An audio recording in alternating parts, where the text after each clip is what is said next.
Assalamualaikum viewers, this is Rafi and you're watching Adventork. So সবাই কেমন আছেন? Hopefully everyone is fine. So এখন যাচ্ছি হচ্ছে আমি নিকেতনে স্টুডিও তেজপাতাতে।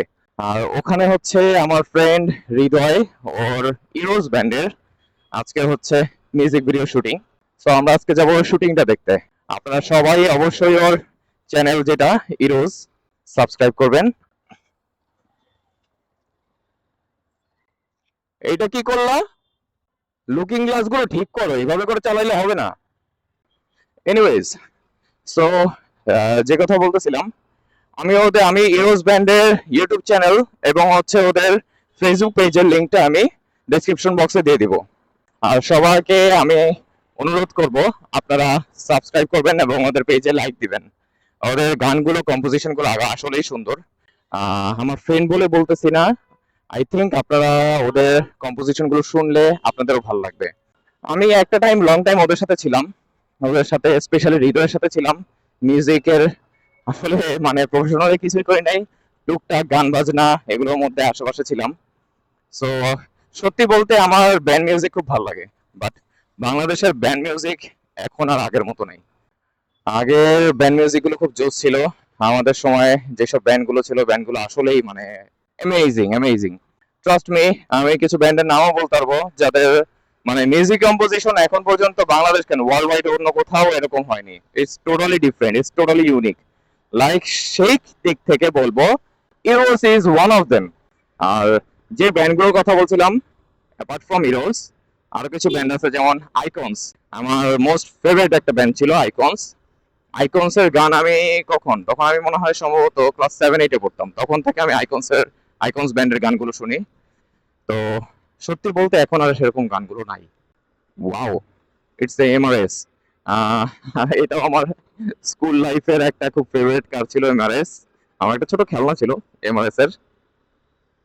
গাড়িটা খুবই ভালো লাগে, মানে বহু বছর পর মনে হয় দেখলাম অন রোডে। নাইস, নাইস কার ব্রো, নাইস ওয়ান। এনিওয়েজ, যেটা বলতেছিলাম যে ব্যান্ড মিউজিক এখন বর্তমানে আর আগের মতো নাই। ব্যান্ড মিউজিক সত্যি বলতে অনেক চেঞ্জ হয়ে গেছে এখন। আগে সত্যি আসলে চেঞ্জ হবে না কেন, এখনকার মানুষের আগের মতো আমরা গান পাই না। আগে একটা অ্যালবামে আপনার মিনিমাম 10টা 12টা ট্র্যাক থাকতো, সেগুলো আমাদের শোনা হতো। আর অ্যালবাম গুলো মেইনলি আমরা কিনতাম, পারচেজ করতাম। বাট এখন সবকিছু ফ্রি। ফ্রি হওয়াতে হয়েছে কি, ব্যান্ড মিউজিকটা আগের মতো নেই। যাদের ব্যান্ড ছিল, ব্যান্ড গুলো এখন সেরকম করে আগাতে পারতেছে না। আর সত্যি বলতে অনেকগুলো ব্যান্ডই পড়ে গেছে। অনেকগুলো ব্যান্ড এখন আর ওরা মিউজিক ভিডিও করে না, কোনো কিছুই করে না, মানে ট্র্যাকসও করে না। আসলে বিজনেস কোত্থেকে আসবে, মানে একটা আর্নিং তো আসতে হবে, তাই না? যাই হোক, যে কথা বলতেছিলাম, ওদের গানগুলো আপনারা শুনবেন। আমি আই ক্যান গ্যারান্টি দ্যাট আপনারা যদি ওদের কয়েকটা কম্পোজিশন শুনেন অবশ্যই ভালো লাগবে।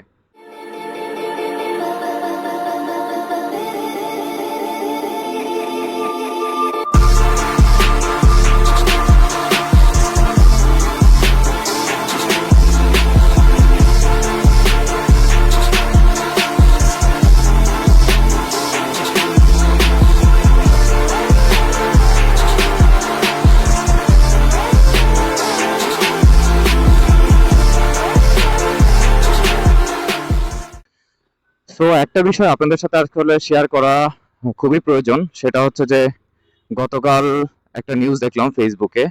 আমাদের বসুন্ধরার আপন মার্ট যেটা নতুন যে এসবিজি যে মসজিদটা করেছে, ওটার সামনে থেকে একটা ছেলেকে, এনএসইউর একটা ছেলেকে, নর্থ সাউথ ইউনিভার্সিটির একটা ছেলেকে তুলে নিয়ে তাকে তার মানি ব্যাগ, তার বিকাশ অ্যাকাউন্ট থেকে টাকা, তার ফোন, তার ব্যাংক অ্যাকাউন্ট থেকে টাকা পয়সা নিয়ে গেছে।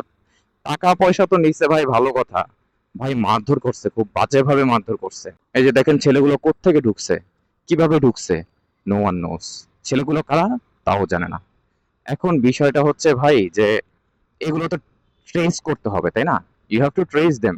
বা ট্রেস করতে হলে কি দরকার? সিসি ক্যামেরা ফুটেজ দরকার, বা কারা প্রবেশ করছে, কারা বের হচ্ছে, এগুলোর একটা এভিডেন্স দরকার। বসুন্ধরার উচিত পার্সোনালি আমি মনে করি এখন পাস সিস্টেম করে দেওয়া। সবাই যারা এখানে রেগুলার বসবাস করে, স্টুডেন্টস এবং যারা হচ্ছে এখানকার হচ্ছে রেসিডেন্টস, তাদের জন্য পাস সিস্টেম করে দিবে।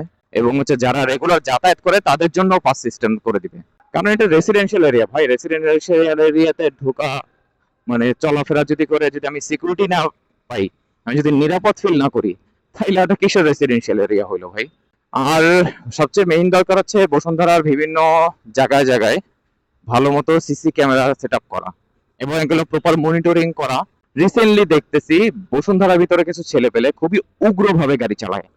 ভাই ফাঁকা রাস্তা পাইলেই কি তোমার টান দিতে হবে বলো? শুধু উগ্রভাবে গাড়ি চালাচ্ছে না, তারা ইভেন অ্যাক্সিডেন্ট করতেছে, মানুষজনের ক্ষতি করতেছে। সো এগুলো বন্ধ করা দরকার। ভাই আমরা তো ওয়েলফেয়ার সোসাইটিকে একটা কি বলে সার্ভিস ফি পে করতেছি, তাই না? তাহলে সার্ভিস ফি পে করার পরও যদি আমরা যদি সার্ভিস না পাই, আমরা যদি সিকিউরিটি না পাই, ওয়েলফেয়ার ফিটা নেওয়ার মানে কি? তাই না? কি বলবো, মানুষ দিন দিন জানোয়ার হয়ে যাচ্ছে, জানোয়ার। Sorry for my word, but this is the truth. So Bashundhara কর্তৃপক্ষের কাছে আমার অনুরোধ একটাই, যে আপনারা প্লিজ এগুলোর একটা ব্যবস্থা করেন। পাস হোক, পাস সিস্টেম হোক, সিসিটিভি ক্যামেরা ফুটেজ সিস্টেম হোক, ট্রাফিক সিস্টেম হোক, যেভাবেই হোক এগুলো মেনটেন করেন। মানুষ এখানে নিরাপদে বসবাস করতে আসছে। এখানে টাকা দেওয়া মানুষ মানে টেনশন কিনতে আসে নাই, তাই না? আমরা কাছাকাছি চলে আসছি। আমার একটা টাইমে এই সাইডে অফিস ছিল নিকেতনে। সো এই রোডগুলো আমার আসলে পরিচিত। এদিক দিয়ে অনেক সময় অনেকবার আসা যাওয়া করা হয়েছে। বাট মজার বিষয়, আমি এখন পর্যন্ত কখনো এই পার্কে ঢুকি নাই।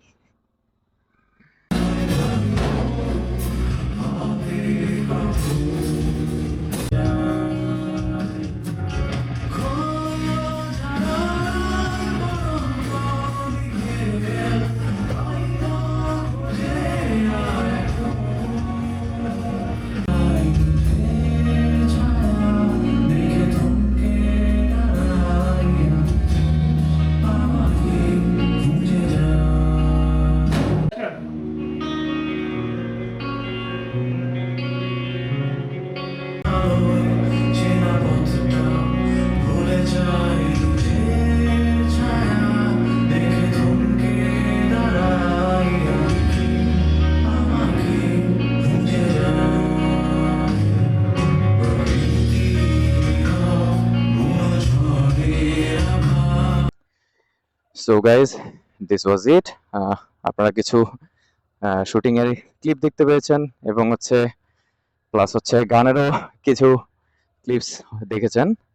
সো এই ছিল তাদের গান, যে গানটার উপর হচ্ছে আসলে মিউজিক ভিডিওটা করা হচ্ছে। গানটার নাম হচ্ছে রাত। ভেরি সুন ইউটিউব এবং হচ্ছে অল দ্য সোশ্যাল মিডিয়াতে অ্যাভেলেবল হবে। সো কেমন লাগলো ভিডিওটা অবশ্যই কমেন্ট করে জানাবেন এবং লাইক, শেয়ার এন্ড সাবস্ক্রাইব করতে ভুলবেন না। সো দেখা হবে পরবর্তী ব্লগে। See you guys next time. Tata.